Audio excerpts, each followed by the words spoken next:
Hey guys, it's your girl Zila, and today I'm covering Week 9 recap and Week 10 expectations. So for starters, the Texans, they are now 6-3, and they left London with a win against the Jaguars, 26-3, holding them only to a single field goal.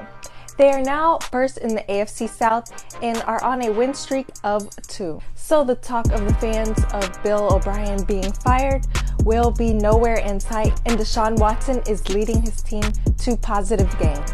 Now for injury updates for the Texans. So Will Fuller has suffered and missed 2 games with the Texans, and he suffered an injury against the Colts in Week 7. He won't be ready until Week 11, but after the Texans bye, they will be able to get him back and healthy.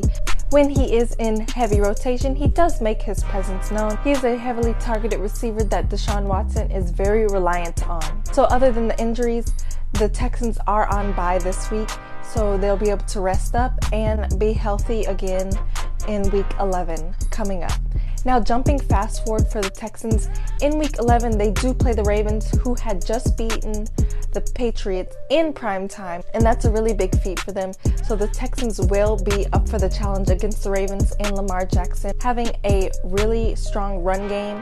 So that's going to be a challenge for the Texans defense. And also the Ravens do have a really easy opponent this week. In Week 10 they play the Bengals.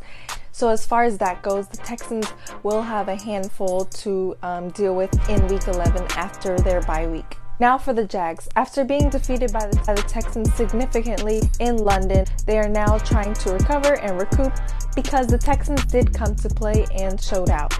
Now the Jags face the Colts in the upcoming weeks.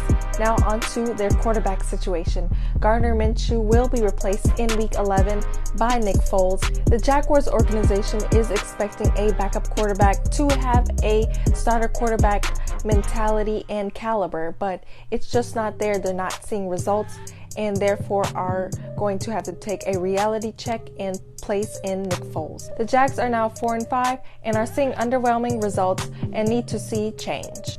Now for the Saints, they are headed into Week 10 after their bye week in Week 9. So they will receive back Alvin Kamara, who has been out for several weeks due to an injury, but he is back and healthy, and we are ready to improve our run game and continue on our journey and our road to the Super Bowl. Now the Cowboys, they are coming off a stunning win against the Giants, who they did play very early on in the season, where they did dominate the majority of the game in the very beginning of the season, but this game was a little different.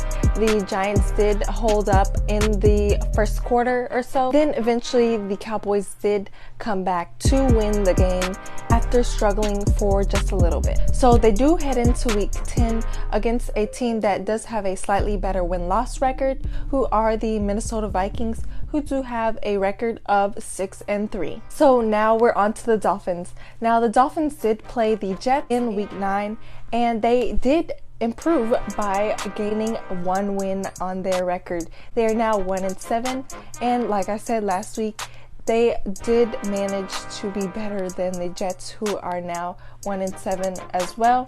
So they both have the same win-loss record of the season.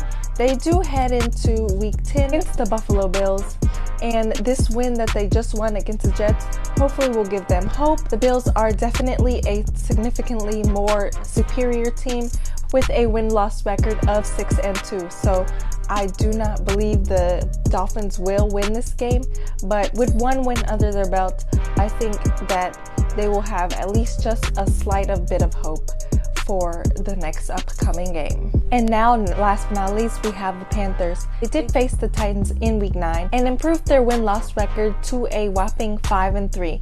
Now, it's not the best, but it's something. With their quarterback Kyle Allen, their quarterback situation is still up for grabs. Now, their win-loss record is at 5-3, which is not the best, but it's something.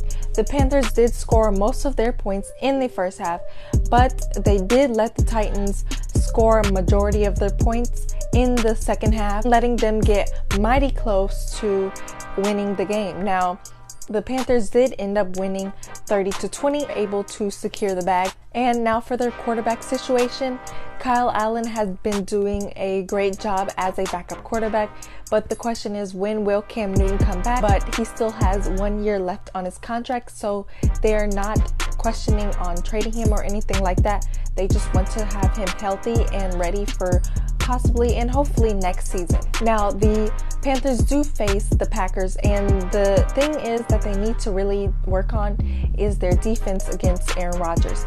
Now, if they can penetrate their offense and O-line really well, they will be able to get to Aaron Rodgers and control the narrative a little bit, control the game, and hopefully hold them to a lot of points.